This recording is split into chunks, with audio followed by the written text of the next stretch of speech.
로마로 향하는 배를 타야 하지요. 사도 바울을 보니까 참 그 인생이 예수 그리스도를 만나 쉼이 없었습니다. 사도행전 9장에서 예수님을 만나지요. 다메섹 도상에서. 그리고 잠시 머물러 있다가 11장부터 말씀을 전하기 시작하고 13장부터는 전도 여행을 떠나기 시작을 합니다. 쉼 없이 거의 20여 년 가까이 전도하기 위해 쉬지 않고 달렸던 사도 바울입니다. 그 와중에 어떻던가요? 돌에 맞아 죽을 뻔도 했고요. 채찍에 맞아 감옥에 들어가기도 하고요. 여러 가지 고난과 아픔과 괴로움 가운데 있었던 사람이 사도 바울입니다. 이때쯤 되면 사도 바울 마음에 좀 쉬고 싶은 마음이 들지 않았을까라는 생각이 들어요. 근데 지금 상황은 어때요? 쇠사슬에 묶여서 로마로 가는 배를 탈 수밖에 없는 상황이 됐습니다. 자, 이게 현실입니다. 그런데 제가 잠시 묵상하고 사도 바울의 얼굴을 한번 떠올려 보니까 전혀 그렇지 않은 것 같아요. 마치 저희 막내가 아빠가 야 우리 어디 갈까? 그러면 준비하는 막 뛰어다니면서 좋다고 뛰어다니는 이 막내처럼 사도 바울이 그런 마음이 아니었을까라는 생각이 들었습니다. 왜냐하면 사도 바울은 지금 어디를 가기를 손꼽아 기다리고 있어요? 로마로 가기를 원했습니다. 그런데 지금 드디어 로마로 향해 갑니다. 사도 바울 마음에 얼마나 긴장감이 될까요? 얼마나 준비하게 될까요? 얼마나 이 마음 가운데 설레임이 있을까요? 그리고 그 눈과 또 그 얼굴에는 홍조가 띄고 있지 않았을까라는 생각이 들어요. 신부는 죄수이고 또 쇠사슬을 손에 메고 있지만 하나님 말씀하신 로마로 갈 수 있다는 그 기대감이 얼마나 컸을까? 여러분들 사도 바울이 이 배를 탈 때 1등석에 탔을까요? 아니면 배 가장 밑창에 창고 밑에 갇혀 있을까요? 창고 밑에 갇혀 있었겠지요. 얼마나 힘들었을까요? 파도가 칠 때마다 잠자리에 얼마나 힘들었을까요? 그 힘든 여정이었음에도 불구하고 사도 바울은 한 곳밖에 생각 안 하는 거지요. 하나님 말씀하신 로마로 간다라는 겁니다. 사도 바울의 눈은 떨망떨망하게 빛나는 거지요. 초롱초롱하게 빛나는 겁니다. 제가 저번 주에도 말씀드렸지만 그 모습을 이 백부장이 봤을 때는 뭐로 보였을까요? 우리 그리스도인은 약간 눈에 똘끼가 있어야 됩니다. 믿음의 똘끼, 신앙의 똘끼. 믿지 않는 사람 봤을 때 저 사람 지금 저러면 안 되는데 왜 눈빛이 저러지? 할 정도의 그 초롱초롱함이 이 사도 바울 가운데 있지 않았을까? 그런 생각이 들어요. 배를 타고 이제 이달리아에 가기로, 이달리아가 로마지요. 그쪽으로 가는 겁니다. 작정됨에 다른 제수 몇 사람과 아고스토대의 백부장 율리오와 함께 갑니다. 그러니까 사도 바울만 가는 게 아니라 이제 이달리아로 가는 죄수의 몇 명을 하나의 팀으로 묶어서 배에 올라가게 되는 거지요. 호송자의 책임자가 율리오라는 백부장입니다. 사도 바울이 가지고 있었던 건 아무것도 없지요. 단 한 가지 가지고 있는 건 쇠사슬 뿐입니다. 마음대로 움직일 수도 없어요. 또 마음대로 어디를 갈 수도 없는 그런 제약이 있는 상황 가운데 있습니다. 그렇지만 제가 보는 사도 바울은요, 누구보다 많은 것을 소유한 사람이고 누구보다 자유로운 사람이었다라고 저는 그렇게 느껴집니다. 많은 것을 가지고 있지 않아요? 눈에 보이는 것 없고 쇠사슬에 묶여 있지만 사도 바울은 모든 것을 가진 사람입니다. 그리고 지금은 묶여서 창고 같은 곳에 가두어져 있지만 그 누구보다 자유로운 사람이 이 사도 바울이라는 거지요. 사도 바울은 그렇게 주님과 함께 동행하는 기쁨이 충만한 사람인 줄 믿습니다. 자, 바울이 탄 배는요, 죄수들을 호송하는 특수선이 아닙니다. 아시아에서 오는 많은 여행객과 그리고 상선이기 때문에 짐을 실어 나르는 운항선의 역할을 하는 그 배예요. 그래서 거기에는 죄수들만 있는 것이 아니라 장사하는 사람들이나 왕래하는 사람들이 함께 배를 탑니다. 그 배 이름이 뭐예요? 아드라무테노입니다. 신대원 준비할 때 이 시험 문제 가끔 나와요. 배를 댈 때는 딸한테 얘기하면 안 됩니다. 아들한테 얘기해야지. 그래서 아들아, 무테노, 배에 타야 되지요. 오죽하면 이렇게까지 외웠겠어요. 그래서 배 이름이 아드라 무테노라는 그 배에 올라타게 됩니다. 그런데 함께 타는데 베드로한테 좀 위안이 되는 게 있습니다. 뭐냐면 함께 동행하는 사람이 있었다라는 거지요. 2절 끝에 보니까 마게도냐의 데살로니가 사람 아리스다고도 함께 하니라. 자, 바울은 로마 시민권을 가지고 있는 사람이기 때문에 시민권자는 혜택이 좀 있습니다. 뭐냐하면 감옥에 들어갈 때 주치 한 명과 그리고 자기를 옆에 도와줄 사람 한 명을 함께 동행에 들어갈 수 있는 특권이 있어요. 그러니까 지금 아리스토고가 함께 동행하고 있는 거지요. 자, 이 아리스토가는 어떤 사람이냐면 그렇게 우리가 많이 알지 못하는 사람이지요.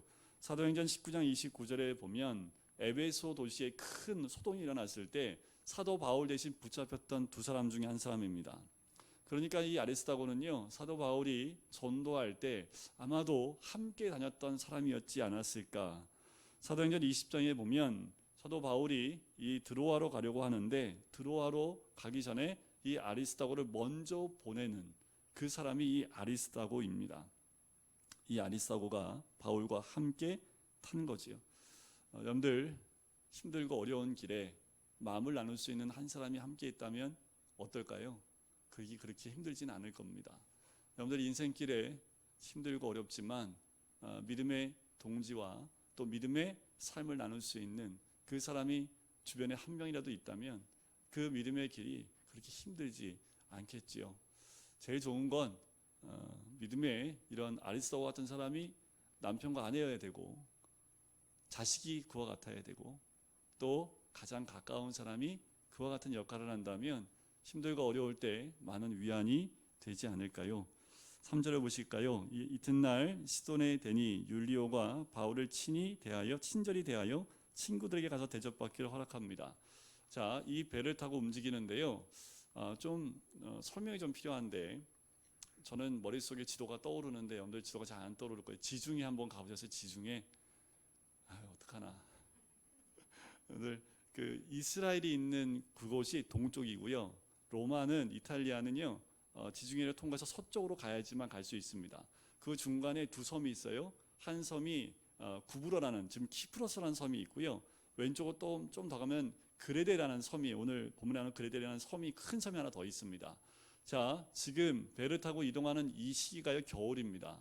겨울에 배를 타고 이동하게 되면요. 주로 겨울에 바람이 어디서 부냐면 북쪽에서 동쪽으로 붑니다. 지금 이 배는 어디로 가요? 동쪽에서 서쪽으로 가야 되는데 바람이 북쪽에서 동쪽으로 불면 배가 서쪽으로 잘 갈 수 있겠지요. 웃으시는 분들은 무슨 말인지 이해하는데 웃지 못하시는 분은 무슨 말인지 이해를 못하시는 거예요. 일로 가야 되는데 바람이 이렇게 불면 그거 목사님 모터 틀면 되지요. 근데 그때는 모터가 없잖아요. 그러니까 이게 다 돛을 들어서 바람을 타고 가야 되는데 배가 이렇게 가야 되는데 바람이 이렇게 부니 갈 수가 없지요. 겨울에는 그래서 잘 배를 타고 움직이지 않습니다. 그런데 어쩔 수 없이 배를 타고 움직일 때는 이런 방향 때문에 어떻게 항해를 하냐면 해안을 따라서 가요. 해안을 따라서 가는 이유가 뭐냐면 육지에서 바다로 바람이 불기 때문에 그것을 등에 지고 항해를 할 수 있거든요. 그러니까 지금 가이사랴에서 시돈이면 가이사랴에서 위쪽입니다. 옆으로 해서 그레데 섬으로 바로 가는 게 아니라 그쪽으로 바로 가는 게 아니라 그 해안을 따라서 위쪽으로 올라가는 이유가 여기 있어요. 그래서 위로 육지에서 바다로 부는 바람을 타고 시돈에 잠시 머뭅니다. 그 시돈에서 바울한테 약간 허락을 하지요. 가서 친구를 만날 수 있고 친한 사람들을 만날 수 있도록 허락을 합니다. 여러분들 지금 나가서 친한 사람 한번 만나보고 오세요. 만날 사람 있으세요? 위안이 되지요. 특히 힘들고 어려울 때 사도 바울한테 이제 막 출발하는 이 시기에 믿음의 사람을 만나는 것은 사도 바울한테는 큰 힘이 되는 그 상황이지 않았을까요?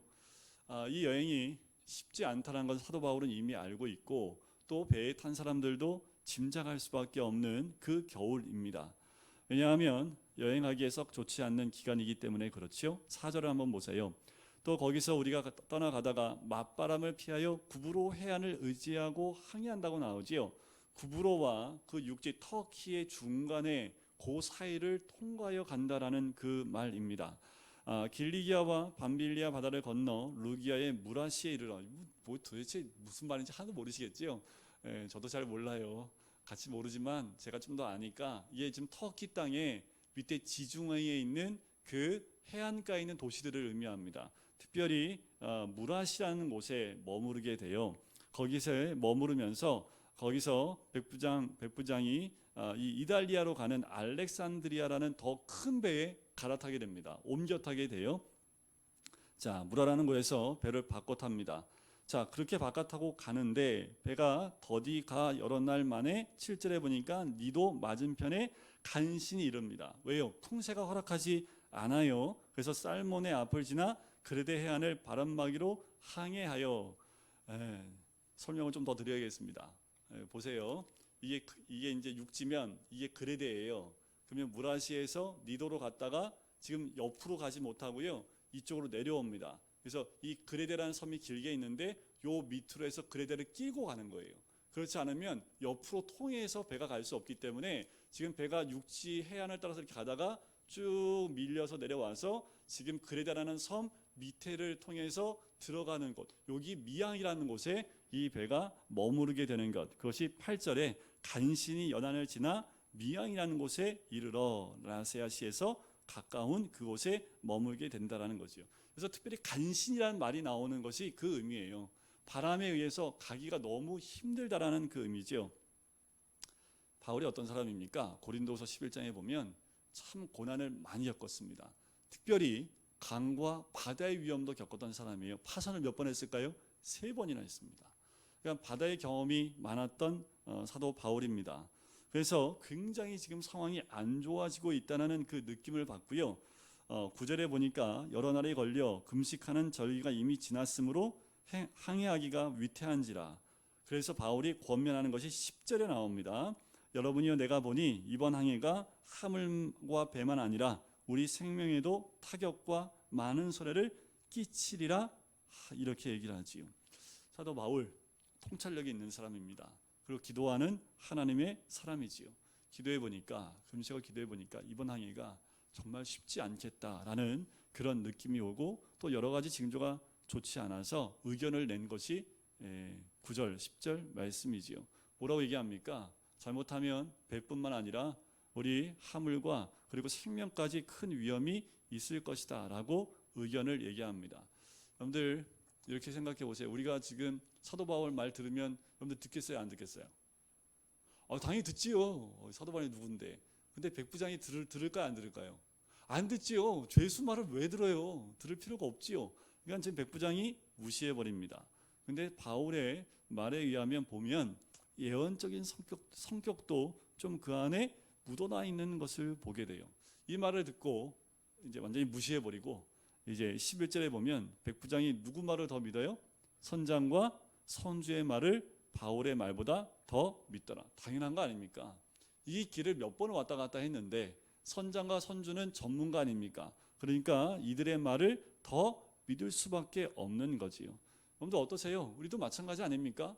삶의 어떤 것을 결정할 때 전문가의 조문을 듣게 되고 그 전문가의 말에 어떤 결정을 먼저 하는 것이 우리들도 마찬가지 아닐까요? 이 백부장이 그런 선택하는 것이 옳겠다라고 선택을 합니다. 12절에 보니까 이제 미양에 머물러서 이제 거기서 겨울을 났으면 좋겠는데 항구가 어떻게 해요? 12절에 보니까 겨울을 지내기에 불편해요. 이 말이 뭐냐면요, 이런 거예요. 그레데라는 섬에 항구가 여러 가지가 있는데 미양이라는 조그만 항구가 있습니다. 불편하다는 건 뭐냐면 알렉산드리아 배에 굉장히 많은 사람이 탔는데 이 사람을 수용할 만큼의 항구에 편의시설이 안 돼 있는 거예요. 그러니까 이 많은 사람들이 있으려면, 여러분들 항구를 한번 생각해 보세요. 뱃사람들이 머무는 항구라고 하면요, 편의시설을 뛰어넘어서 좀 쾌락을 즐기고 또 노름도 좀 하고 하는 시설들이 잘 돼 있는, 예를 들면 뭐 이렇게 빠찡꼬라든 뭐 이런 거, 지금에 말하면 뭐 그런 것들이 막 준비되어 있어야 되는데 그런 게 하나도 없는 거예요. 그러니까 거기에 겨울을 나고 싶어요, 안 나고 싶어요? 싫지요. 좀 호텔도 번듯하게 좀 있고, 좀 이렇게 편하게 있으면서 수영도 좀 하고 이런 편의시설 다 있고 밤이면 좀 즐길 수 있는 곳, 이런 것이 다 있는 곳. 그래서 이들이 어디를 가려고 합니까? 아무쪼록 베닉스에 가서 겨울을 지내자 하는 자가 어떻게 더 많다라는 거지요. 왜냐하면 베닉스는 그레데 항구입니다. 그 말은 뭐예요? 그레데의 대표적인 항구라는 거지요. 한쪽은 서남을, 한쪽은 서북을 향해 있습니다. 그 항구가 굉장히 커서 이들이 즐길 것도 많고 쉬기도 참 편한 곳이 이 베닉스라는 곳이지요. 그래서 선장과 선주의 말을 듣고요, 이제 이곳으로 떠나기 시작을 합니다. 그런데 떠날 때 어떻게 해요? 보니까 순풍이 불어요. 순풍이 불어요. 그래서 배가 잘 갑니다. 백부장이 거봐, 내가 제수 말 안 듣는 게 다행이지. 손주 말 들은 거 참 다행한 거야. 잘했어 하고 기뻐하고 베니스를 향해서 돛을 딱 달았습니다. 이제 13절에 그 내용이 나온 거지요. 14절에 보니까 돛을 딱 달고 가고 있는데 갑자기 그 섬 가운데 뭐가 일어나요? 유라 굴로라는 광풍이 크게 일어납니다. 15절을 보세요. 배가 밀려 바람을 맞추어 갈 수 없어 가는 대로 두고 쫓겨가다가, 이 말이 뭐냐면요, 제가 전에 이제 사역했던 교회 목사님이 해군 출신이셨어요. 그래서 이거를 굉장히 제가 설명하는 것보다 100배 현실감 있게 설명해 주시는데, 이야 막 그럴 정도인데, 간단히 말씀드리면 이런 거예요. 돛담배잖아요. 바람이 세게 불기 때문에 돛을 달고 있으면 배가요 침몰해 버립니다. 돛을 내려야 됩니다. 그리고 배를요 바람이 부는 대로 놔둬야 돼요. 그래야지 배가 침몰하지 않고 이렇게 다니면서 이 배가 바닷속으로 침몰하지 않습니다. 근데 방향을 잡겠다고 돛을 달잖아요. 강한 바람에 돛이 찢어집니다. 아니면 배가 그냥 침몰해 버릴 수밖에 없는 거예요. 그러니까 15절에 뭐예요? 그냥 가도록 쫓겨다 놔뒀다라는 그 말이 이 말입니다. 근데 처음엔 순풍이잖아요. 끝까지 순풍이에요? 아닙니다. 축복도 처음엔 영원할 것 같은데 그렇지 않죠. 고난도요, 영원히 고난 가운데 있을 것 같은데 고난도 영원하지 않은 거지요. 고난이나 축복은 하나님 손 안에 있습니다. 하나님 손 안에 있을 때 고난도 축복도 하나님의 은혜인 줄 믿습니다. 이들이 유라굴로라는 광풍에 몰려다니는데 이 모습을 보면 참 인생이 이와 같지 않나라는 생각이 듭니다. 이런 정의를 하시더라고요. 인생이란 가고 싶은 대로 가는 것이 아니라 가는 대로 가는 것이 인생이다. 너무 멋있더라고요. 어떤 분이 이 말을 한 거예요. 인생은 가고 싶은 대로 가는 게 아니라 가는 대로 가는 것이 인생이다. 맞는 것 같아요. 꼭 우리가 배 타고 가는 것 같지 않습니까? 가고 싶은 방향으로 가고 싶은데 그렇게 가지 못하는 게 우리의 인생이 아닌가라는 생각이 들어요. 잘 가다 병들기도 하고요. 잘 가다가 이런 코로나 때문에 사업이 스톱되는 경우도 있고요. 어떤 분은 이 코로나 때문에 더 사업이 잘 되는 부분도 있겠지요. 상황과 환경에 따라서 생각대로 잘 되지 않는 것이 우리들입니다. 인생이 잘 되는 것 같으세요? 속지 마십시오. 100% 끝까지 잘 되는 인생은 눈 씻고 찾아보기도 힘들 정도입니다. 내 인생은 내 마음대로 되는 것 아니고 내가 가고 싶은 대로 가는 것도 아닙니다.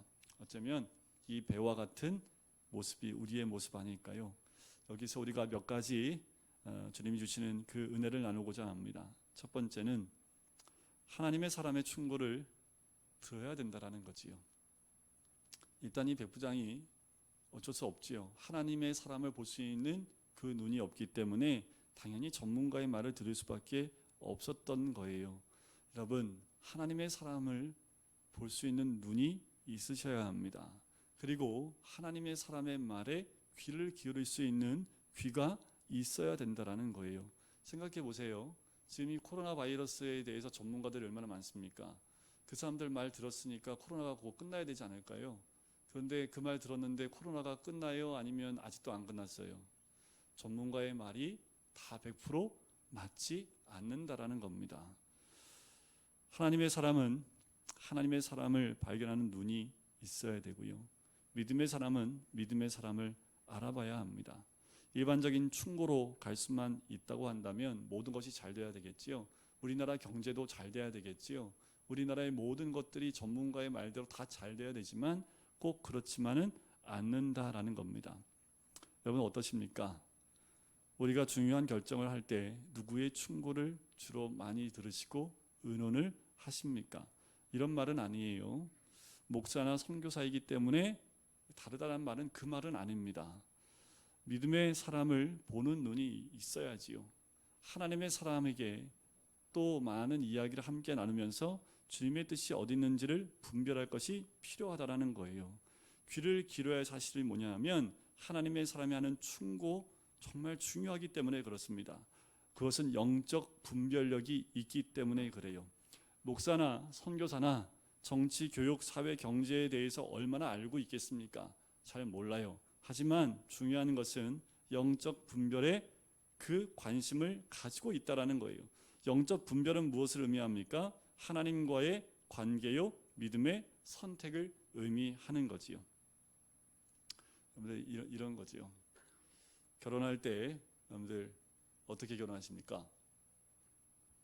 과거에는 뭐 봤어요? 사주팔자 보고, 그리고 궁합 보고 막. 그러면 여기는 한 분도 안 계시지만 세상에 궁합 보고 결혼한 사람 가운데 이혼한 사람 한 명도 없어야 되잖아요. 다 너무 잘 살고 막 다 부자 되고 막 이렇게 돼야 되잖아요. 근데 꼭 그렇지도 않은 거지요. 사업할 때 점쟁이한테 가면 안 되지요. 제가 아는 분은 교회를 떠난 분이 한 분 계세요. 하나님이 계셔? 하면서 떠났는데 사업이 잘 안 되니까 구술하더라고요. 하나님은 안 계시는데 귀신이 있는 거 어떻게 믿는지 모르겠어요. 구태갖고 잘 됐을까요? 안 됐을까요? 돈만 날렸습니다.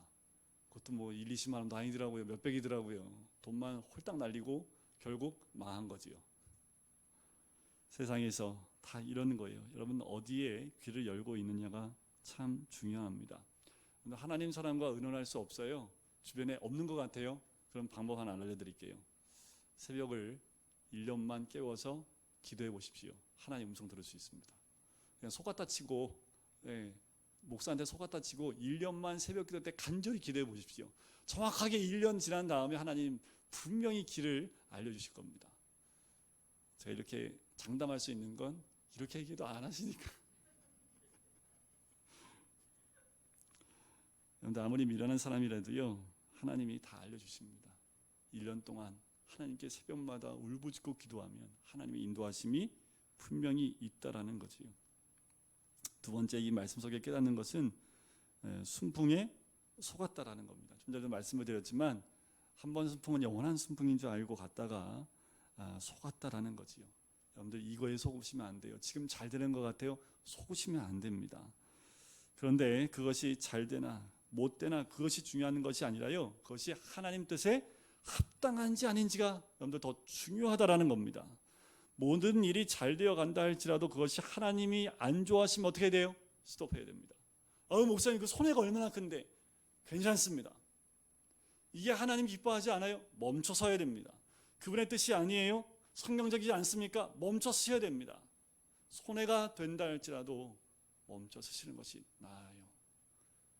여러분 우리가 신앙생활 할 때 프레임을 갖고 계셔야 돼요. 믿음의 프레임, 성경의 틀, 신앙적인 또 하나님 말씀의 그런 틀과 프레임이 없으면 결정할 때 하나님 뜻을 벗어난 결정을 합니다. 처음엔 좋은 것 같지요? 절대로 그렇지 않습니다. 주를 위해 조금 손해보는 게 더 나을 때가 있어요. 나중에 시간 지나면 그때 좀 손해본 게 나았구나 라고 여러분들 깨닫게 되실 겁니다. 정말 중요한 건 무엇을 선택할 때 하나님이 만들어주신 그 말씀에 또 하나님에 대한 그 틀 밖으로 가는 결정을 절대로 하지 마셔야 된다라는 겁니다. 한 번 더 무릎 꿇어야지요. 우리는 이런 경우 많죠. 이것저것 다 해보다가 안 되니까 하나님 앞에 무릎 꿇는 거. 그러지 마세요. 처음부터 무릎 꿇으세요. 그러면 이것저것 하다가 실패하지 않고 하나님의 인도하심 받을 수 있습니다. 근데 우리는 어때요? 이것저것 다 해보고 마지막으로 그러면 하나님한테 한 번만 더 기도해볼까? 이러고 오시지 말라니까요. 처음부터 하나님께 무릎 꿇고 기도하면 하나님의 인도하심이 분명히 있습니다. 세상에서 주는 순풍 거기에 속지 마세요. 세 번째 유라굴로는 광풍이라는 거예요. 여러분들 인생이라는 것이요, 여러분들 순풍만 있는 여태까지 그런 삶이었던가요? 다 보니까 우리 인생 자체가 유라굴로라는 광풍 아니었을까요? 이 유라굴로라는 그 말은 북동풍이라는 뜻을 가지고 있습니다. 잔잔할 수 없어요. 우리 인생은 오늘 잔잔한 것 같은데 내일 다시 풍랑이 있는 게 우리 인생 아닙니까? 여러분들 작년에 오늘과 올해 같은 이런 일이 있을 거라는 그런 어떻게 생각할 수 있어요? 경제학자들이 그렇다고 하더라고요. 이게 경제가 어려워지는 주기가 있답니다. 근데 작년에 그 주기를 정말 하나님 은혜는 제가 한 말이고요. 하여튼 주기 잘 넘겼대요. 그런데 올해 들어서 갑자기 이게 딱 오면서 경제가 뭐예요? 생각지 못한 나라가 확 떨어지는 거죠. 경제 흐름 가운데 떨어지지 않고 어떻게 잘 넘어가나 했는데 외적인 사건이 또 오는 거지요. 여러분들 세상이 말하는 그런 것들이 다 옳지 않을 수 있습니다. 사도 바울은 내가 죽어도 주를 위하여, 살아도 주를 위해 산다고 고백한 인생입니다. 왜요? 궁극적인 목표가 어디예요? 하나님 나라이기 때문에 그렇습니다. 여러분, 어떤 광풍이 불어도 우리의 목표를 하나님 나라에 둬야 될 줄 믿습니다. 하나님을 이용해서 잘 된다는 것 자체가 우리 목표가 아니라는 거예요. 때로는 망해도 괜찮습니다. 병들어도 괜찮아요. 우리 삶에 어려움이 왔어도 괜찮아요. 하나님께 영광만 돌릴 수 있다면, 그것을 통해서 영광만 돌릴 수 있다면 오히려 그것이 우리에게 삶의 복으로 다가올 수 있습니다. 망한 것이 곧 나쁜 것을 의미하지 않는다라는 거예요. 여러분, 우리가 예수 믿고 복받고 건강하고 축복받는 것 사실입니다. 그런데 그것이 목적과 그것이 목표가 돼서는 안 된다라는 거예요. 그것은 과정입니다. 우리의 목표는 어디예요? 하나님. 우리의 궁극적인 목표는 하나님이지 그러는 것이 절대로 아니라는 겁니다. 갑자기 들이닥친 광풍, 이 광풍을 경험한 가장 힘들었던 사람이 욥입니다. 욥은요, 그 광풍이 어떻게 임했을까요? 한순간 광풍이 임했는데 하루아침에 모든 것이 다 없어져 버립니다. 여러분들 기억하시나요? 10명의 자식들이 하루에 그날 모든 재산들이 한꺼번에 다 사라지는 것, 날아가 버린 것을 경험했지요. 여러분, 그것을 보면 어떻습니까? 그 아내가 뭐라고까지 얘기했어요? 하나님을 저주하고 죽으라고까지 얘기를 합니다. 욥이 당한 그 광풍보다 더한 광풍이 있을까요? 우리가 이런 광풍을 경험해 본 적이 있을까요? 그렇지 않지 않습니까? 안 될 때는 이것도 안 되고 저것도 안 돼요. 손댈 때마다 안 될 때가 있지요. 그래서 마이다스가 아니라 마이너스에 손이 될 때 있지 않습니까? 뭐 이렇게 손대는 것마다 안 돼. 에? 그러면 그러지요. 내가 손대는 거 말고 다른 거 해. 그러면 복 받아. 내가 손대는 거 절대 하지 마. 그리고 반대로 하면 많이 할 수 있을 거야. 그런 마이너스의 손. 이제 죽게 됐구나라는 공포감 외에는 이 배에 탄 사람이 가진 것이 아무것도 없겠지요. 여러분들, 강풍 만난 사람은 무력함을 느끼게 돼요. 왜요? 아무것도 할 수 없어요. 배를 저을 수도, 노를 저을 수도 없고요. 돛단 배를 세울 수도 없고요. 방향을 잡을 수도 없습니다. 나의 노력, 나의 의지, 나의 상실, 나의 방법, 아무것도 통하지 않는 무력감을 느낍니다. 그런데 이때 우리 인생은 눈을 뜨게 되지요.